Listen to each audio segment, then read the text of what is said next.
Welcome back to the Ed Morrissey Show podcast. Joining us as always, the Prince of Twitter, the Regent of RedState.com, Andrew Malcolm at AH Malcolm on the Twitters. Andrew, welcome back. Thank you. Same to you and everybody out there. And you and I were just talking about that we had nice Thanksgivings this year. It was good Thanksgiving. Yeah. Time.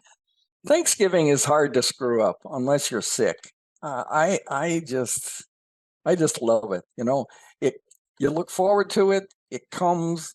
It's wonderful. You eat a lot. There's football, and then it goes away. And you don't have the bills in January like Christmas. So it's a good holiday. No, we had the Bills yesterday. Actually, they lost to the Eagles. Oh, yeah. The Christmas Bills. The Christmas Bills. Yeah. You don't have gifts, right? I mean, you don't usually bring a whole bunch of Thanksgiving gifts. No. And you're at home. At least I am. Yeah. Well, I'm at home. You know, my son's on the road. My sister's on the road because they're here. But yeah. So Thanksgiving's a great holiday. We had a great time. And did you cook a turkey in your Solaire? Not on the Solaire. I did it on my Traeger smoker. Second or third year in a row that I've done that, and it comes out great. How long does it have to be in there? You know, it's 3.5 hours, I think it may. Oh, that's like an oven. Yeah, it's basically is what it is. It's an oven with a lot of smoke, which is usually the way I cook, by the way. It's just not usually intentional. How about you guys? I'm sure you had turkey. Oh, yeah, we have turkey. And then Christmas is roast beef. That's my gift to my wife because although I don't know, you know, we saw, I forgot what kind of a cut it was, but I tweeted it out. We were at Publix supermarket and there was a package of beef was $144. Yeah. Bidenomics in the beef department doesn't work. Bidenomics does not work. And let me tell you something, I like cooking brisket, and that's pretty damn expensive these days too. I mean, really? the turkey wasn't. I mean, the turkey was actually very reasonable.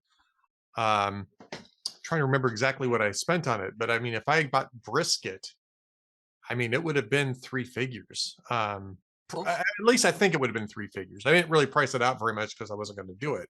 But I want to do prime rib, you know, like the bone-in prime rib. If I can find it here. It's not a cut that they normally have. Wait a minute.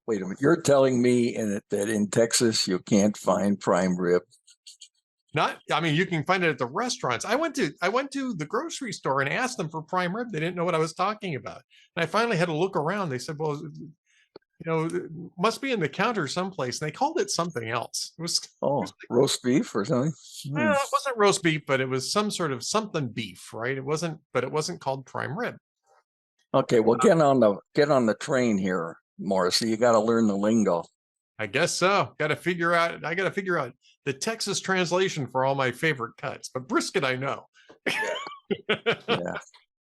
Well, there's a lot of stuff that was going on this week in the news, too. A lot of discussion of news coverage. And I know that you have a brand new VIP column up called The 2024 Election is 2020 Deja Vu All Over Again, which, you know, I think is almost baked into the cake at this point.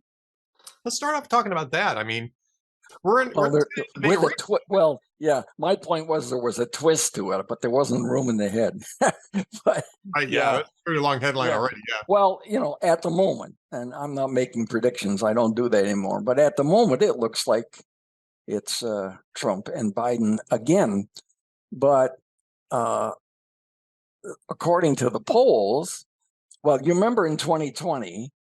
When they polled Democrats, there was a majority who said they weren't really voting for Biden. They were voting against Trump. Right. And now it's the other way around. There's a lot of people saying they're really worried about, but now that nothing is baked yet, but they're really worried, and they're likely to vote for Trump because despite his erratic behavior, the policies were good, the economy was good, jobs were great. Yeah, Well, it's I guess it's the grass is greener on the other side of the fence thing, and Yeah. it's not very difficult to be incentivized to look on the other side of the fence because things are not good. I mean, there was something today. I think it was over at the Federalist where the White House has been spending several days trying to explain how people are much better off economically than they were 3 years ago, Right. and I mean almost the definition of gaslighting, right? And Oh, jeez. I think it was Jordan Boyd over at the Federalist was talking about how threadbare propaganda this was, and Oh, yeah. it certainly doesn't comport with anyone's reality. Well, I mean, Salon did a story that I tweeted out today that was, yes, he's 81, but could you do all that he's doing? yeah, I said 3-day week. Well, you tweeted it. I said 3-day weeks, 40% vacation, 400 grand, a 747 at your beck and call, and your relatives have to pay you 10% of their foreign earnings. yeah, that's not a bad gig. I wouldn't mind having that.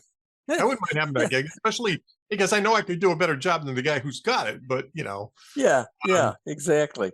Well, I oh, really and then the other thing was that Biden says people are telling him what to do. So you really don't have to do anything. I mean, you just read your notes, you do what they say. You call on the people that you're supposed to call on. yeah, and then you stand there going,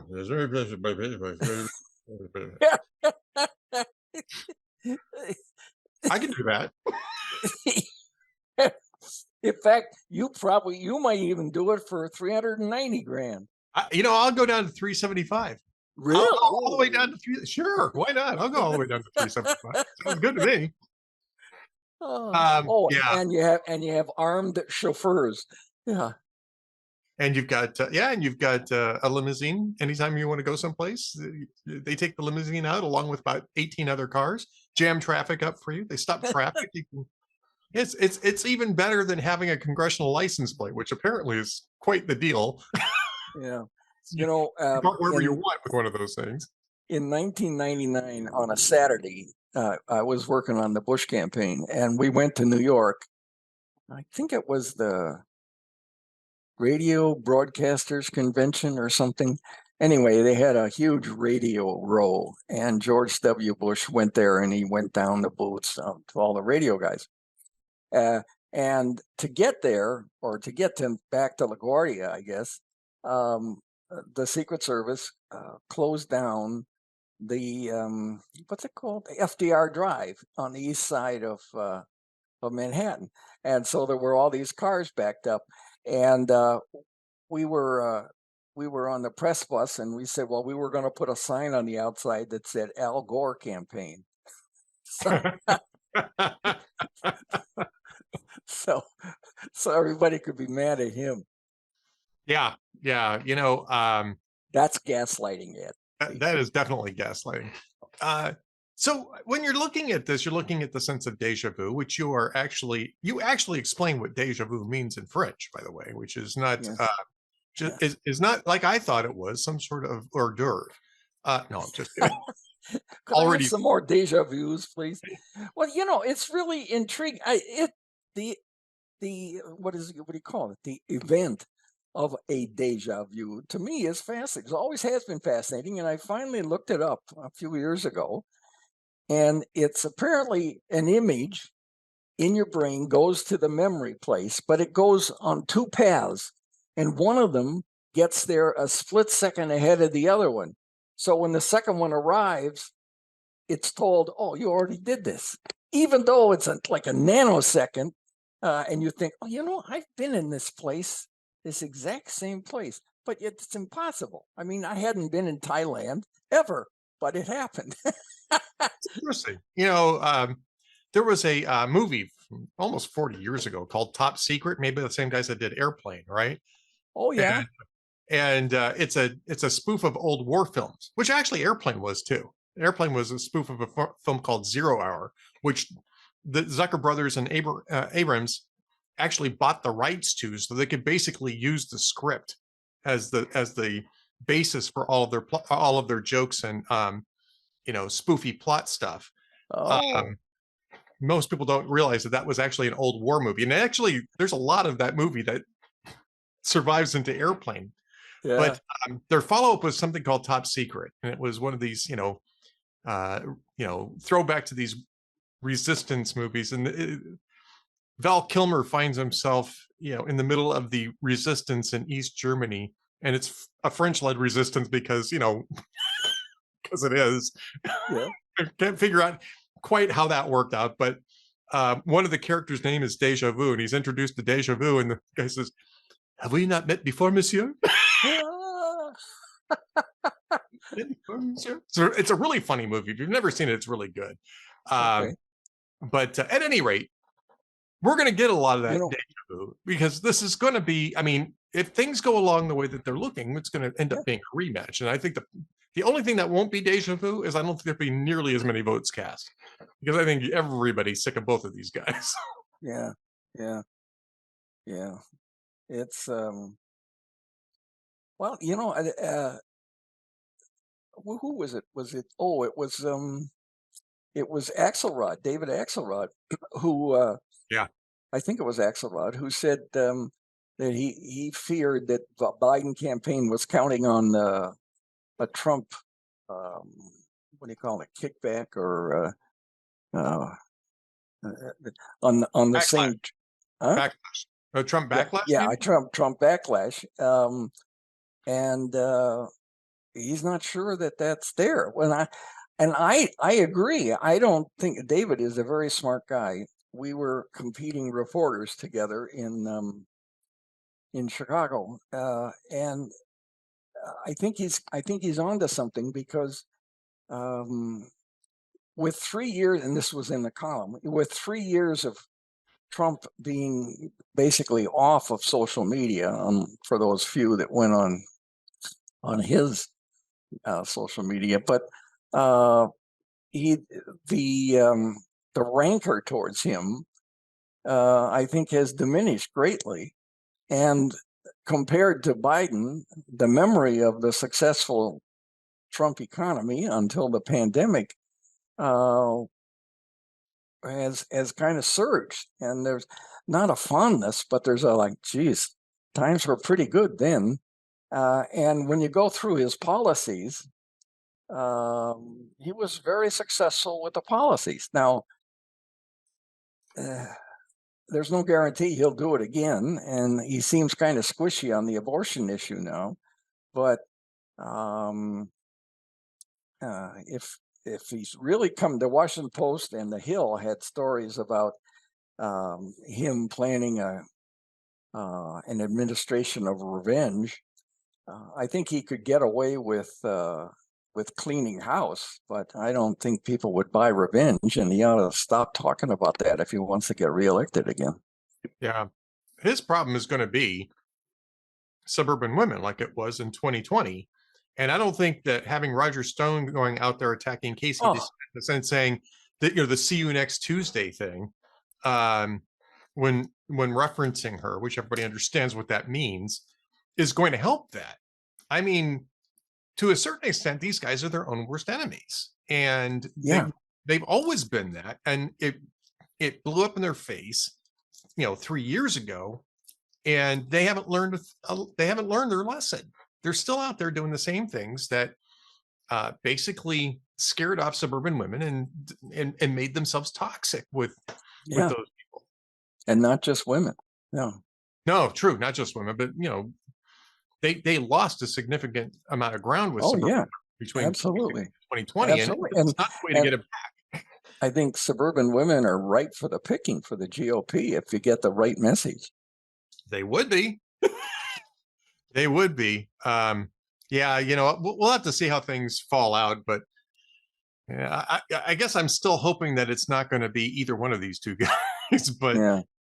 if it is, it is, and you have to make a decision as to what you want to do with that. But um, Now, I just can't believe you said this months ago that it wasn't going to be Biden, and I I think was it do was. Huh? I didn't think it was. No.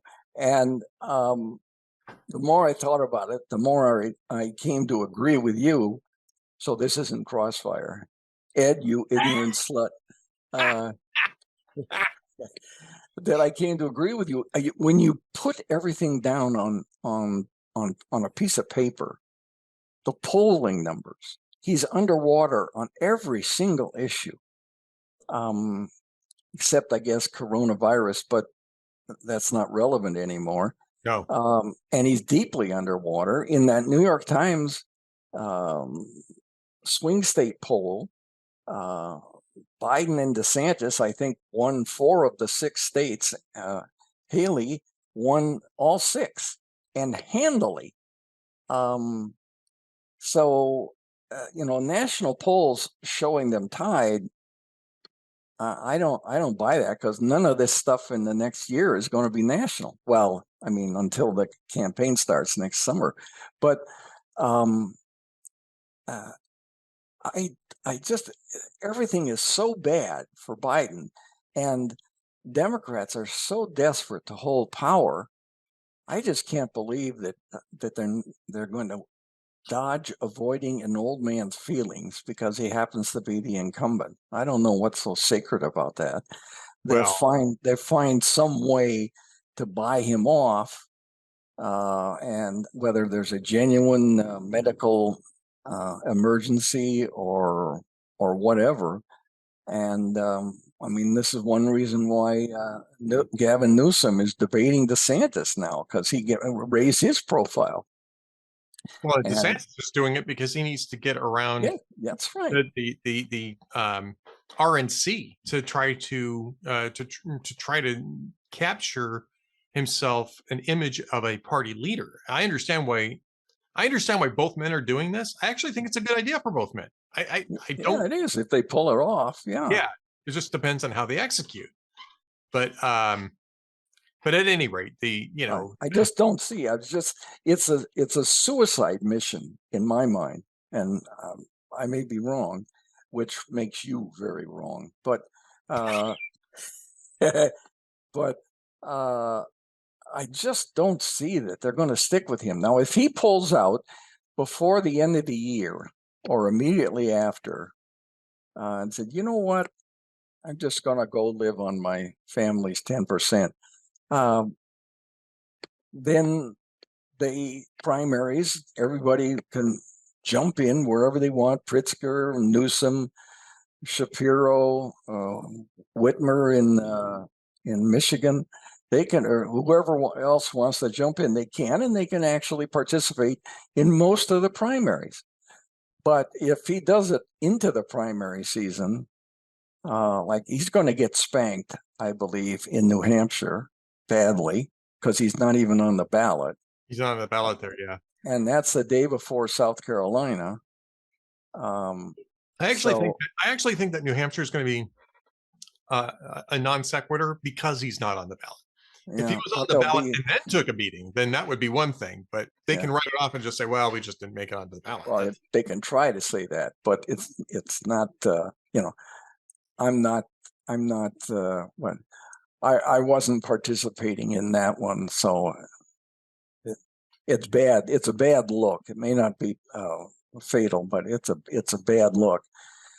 South Carolina, you probably do fairly well there. I don't know. Well, so here's the problem for Democrats. Oh The wait, I'm sorry. I didn't finish my thought. Oh, So sorry. if he doesn't pull out until into the primaries, then it'll probably be decided by the delegates at the convention, and won't that be a Chicago extravaganza? If they don't do anything before then, they're going to lose. It Yeah. doesn't matter if Trump's running or not; they'll still lose. It just, there's no way to get around that. They're going to split the party. And the real reason why they probably can't do anything about this is because of Kamala Harris. Nobody wants to see her at the top of the ticket. And there's no way you could keep her from it if Joe Biden decided he wanted to retire. But wait, There's more. If Joe Biden steps out, Gavin Newsom runs and picks her. What, as running mate? No way. And I'll tell you why. I mean, and this is Well, perfectly rational, is that he picked her to keep the progressives on board, talking about diversity, because she was going to be next.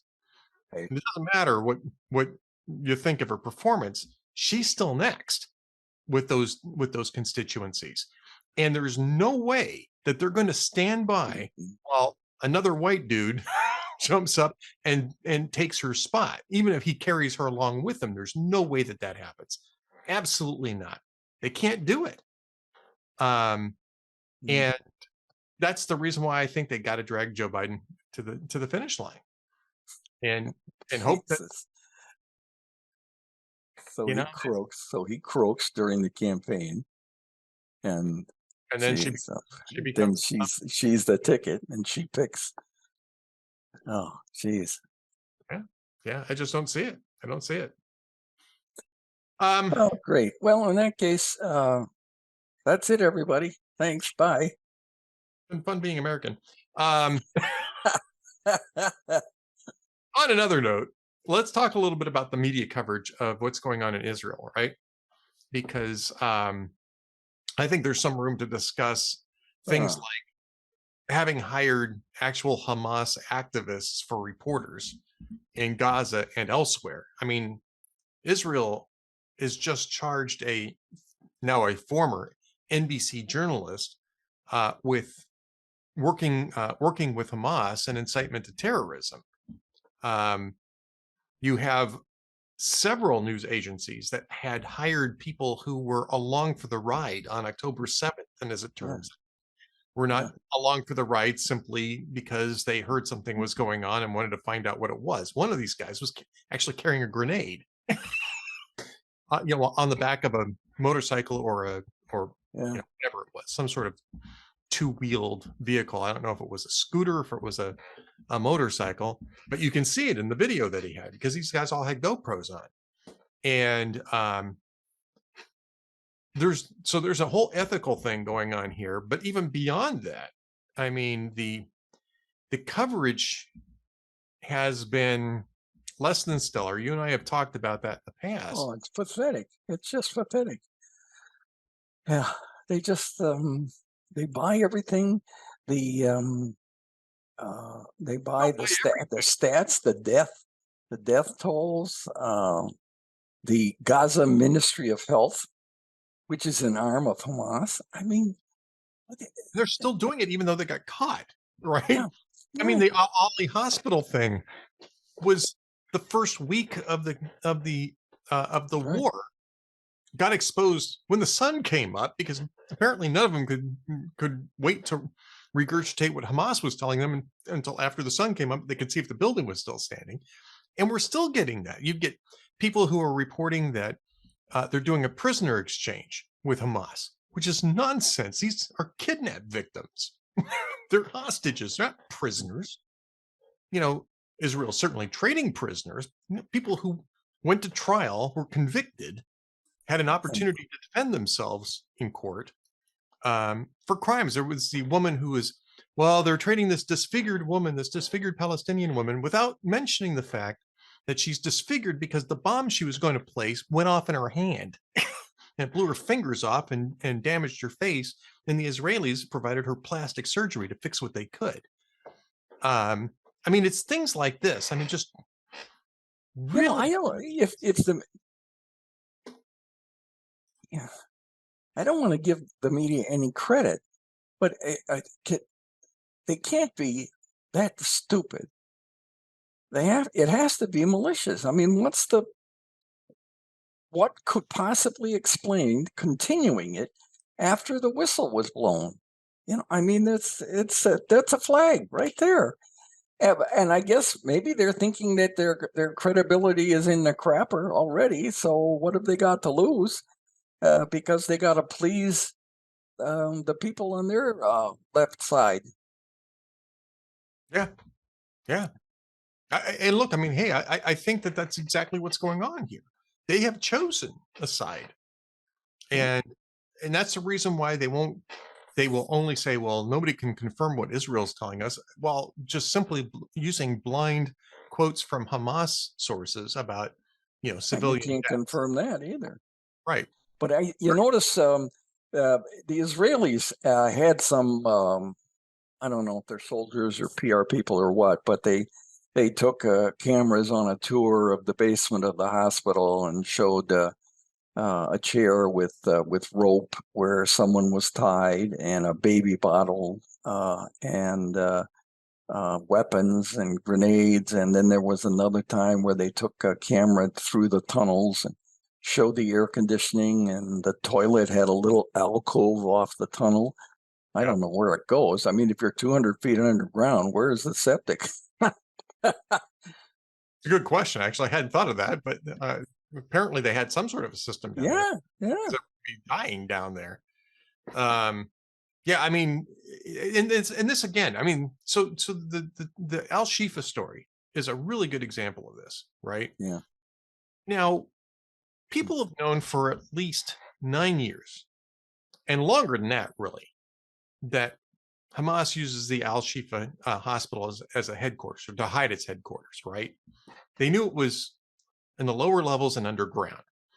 There's reporting in the Washington Post that goes back to 2014 that talks about this, right? Mm. There's Tablet at the same time that year had written an extensive article about how all these different reporters were going to Al Shifa to get interviews from Hamas because that's where the headquarters were, and they weren't talking about it, right? They refused to report on it, and because why? Because they wanted to preserve their sources with a terrorist organization that's literally using human shields to protect themselves from the consequences of their own actions.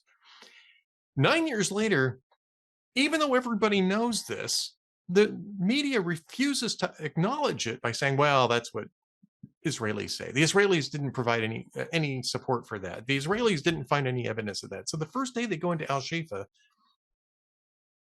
the Israelis were still trying to go through the hospital and figure out where things were at and make sure it was secure so they could do more extensive stuff. And the very first day that they had, all the news outlets said, oh, Israel goes into Al Shifa, doesn't produce any evidence of Hamas headquarters. Now, nobody was going to do that on the first day. I don't care how good you are or how overwhelming your force is. It takes time to secure these places so that you can drill down. Several days later, as you said, this was, I think, last week, or it may have been a little bit longer ago than that. They finally start producing all this video. They go through a blast door. They see all these different places. It's very clear that this was a significant command center for Hamas, if not the main command center for Hamas. And nobody in the media is covering it. Nobody mentions it. I mean, to me, that's old news. That's dereliction. Yeah, no, that's dereliction of their responsibility. And they have constitutional protections to be watchdogs, and they're just lapdogs. They're lapdogs. That's exactly right. Yeah, it's a great way of putting it. So that's part of the frustration that you see when we're trying to have a reasonable debate as to what American involvement should be in this. And the other part of this is at the same time that, October 7th was the worst massacre of Jews since the Holocaust, on a single day since the Holocaust. It's also the worst terrorist attack on Americans since 9/11. Over 30 Americans died in that, and they are still holding some American hostages. One of them got out today, the little girl, 4-year-old little girl, Abigail Eden, I think her name is. But they think that there's still 8 or 9 Americans being held hostage. And nobody's talking about this, right? Joe Biden sets up this hostage deal, takes credit for it, tells everybody it's because I'm looking out for Americans, doesn't even get a guarantee that Americans are going to be released as part of this. The White House was saying, well, we're hopeful that Americans will be released as part of this process. So what do you mean hopeful? We have 2 aircraft carrier groups in the Eastern Mediterranean right now. And special ops guys flying all over the place. Special ops guys. Why isn't America delivering a response to the murder of dozens of Americans on October 7th by a terrorist group. Why are we negotiating with the people who did that? Why are we standing, even if we don't want to do it, why are we standing in the way of Israel, who clearly wants to destroy this terrorist group now because they can't afford to let them stay there? Hmm. And nobody in the media is talking about that either. They didn't talk about the fact that Joe Biden left 14,000 Americans in Kabul and Afghanistan when he bugged out in October of 2021. Right. He had to find out from the State Department, what was it, 2 months later or 3 months later, that it was 14,000. We knew that there was at least hundreds that were left behind. It turned out to be 14,000 that were left behind. And the media still isn't covering either one of these things. And he's still paying billions of dollars to Iran as ransom. I mean, you can't say that it's a calendar coincidence that $6 billion got freed for Iran when 6 Westerners got released. I mean, that's just not possible. The Russians down one of our drones in international airspace. Biden said nothing. The Chinese balloon flew over. Now, the China people are paying the Bidens, but the Chinese balloon flew over the United States, and the excuse was, well, we can't shoot it down, it'll get destroyed, and we want to see what it is. Well, you shoot it down in the ocean, it gets destroyed. So what's the difference? There's no difference. It's a phony, that's gaslighting too. And there's no outcry about that. The Chinese balloon was the size of 2 school buses. Imagine the balloon for that.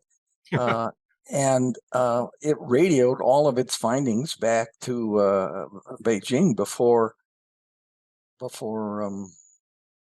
got shot down. So there really wasn't any point. It's out over the ocean now. What we shoot it down because, well, I downed it. Yeah, so what?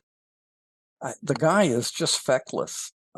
And I know foreign policy doesn't typically play a major role in a presidential campaign, but I hope that blatant weakness like that gets taken into account by those who choose to vote. I hope so too. I guess we'll find out soon enough. But that kind of brings us to the end of our post-Thanksgiving grimness.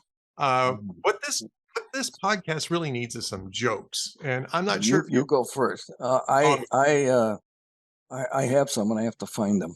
Well, I have a couple, so I'll go one. You go. You go.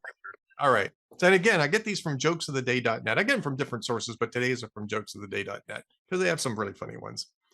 So this couple meets in Myrtle Beach, right, on vacation, and they fall in love. And they're discussing at the end of the vacation how they're going to continue the relationship.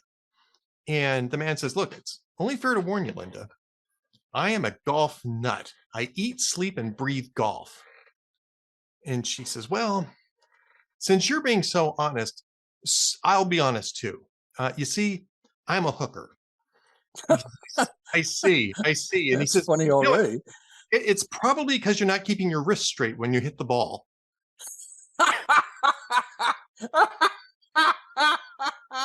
You had me completely, Edward.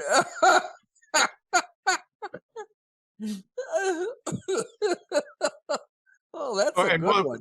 While you're still looking around for this, I was on Instagram. Well, there's one that is an old one, but it's about golf. Or the guy goes out with his friends, 3 friends, and they're golfing, and they're on the 9th hole, turning around, and all of a sudden, that one guy stops and puts his hat over his heart and looks out at the highway, and everybody else gets quiet. And after a minute, he puts his hat back on and goes to tee off. And they said, "So what was that all about?" And he said, "Well, my wife died, and after 30 years of marriage, it's the least I can do when she's going to the cemetery." So let's see. No, not that one.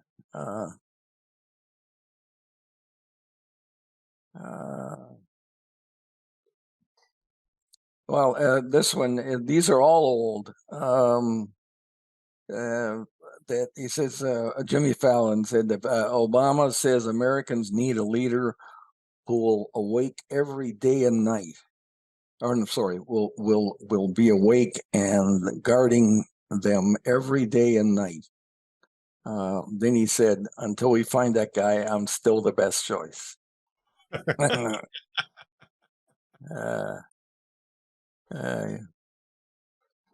Let's see. There's another Fallon one. He said a 92-year-old Florida woman married an 82-year-old man she met on Match.com.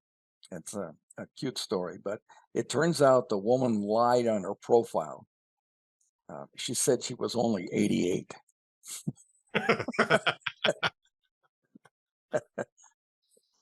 Yeah. Well, what the hell? All right. So here's another one for you. This emergency line operator gets a call, and this guy saying, you got to send me help. We're out in the woods. I was out hunting with my buddy, and he just fell over and he's not breathing. He says, I think he's dead. And the operator says, all right, calm down. Look, I can help you, but first make sure he's dead.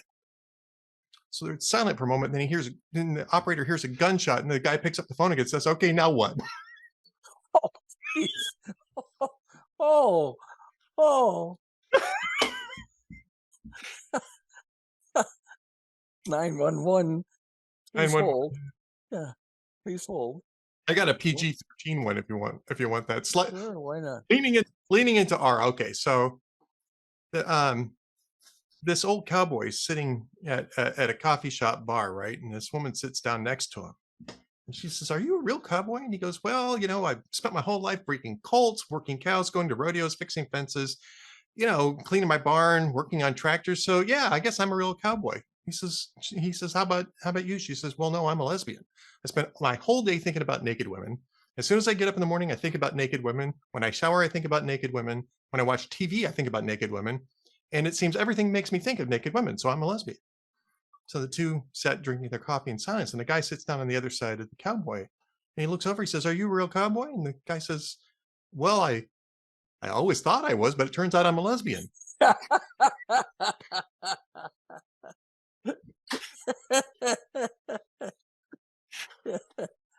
All right. On that note, happy post Thanksgiving to our readers. We got to get into some. I lived in Montana for a long time, so we have to get in sometime to North Dakota jokes. North Dakota jokes. That's what we need. Regional jokes. I got to look around here in Texas for Oklahoma jokes. Okay. All right. Good. That's fair enough. There you go. Thanks, Ed. We'll see you next week. The Prince of Twitter, the Regent of Red State. We will see you then, sir.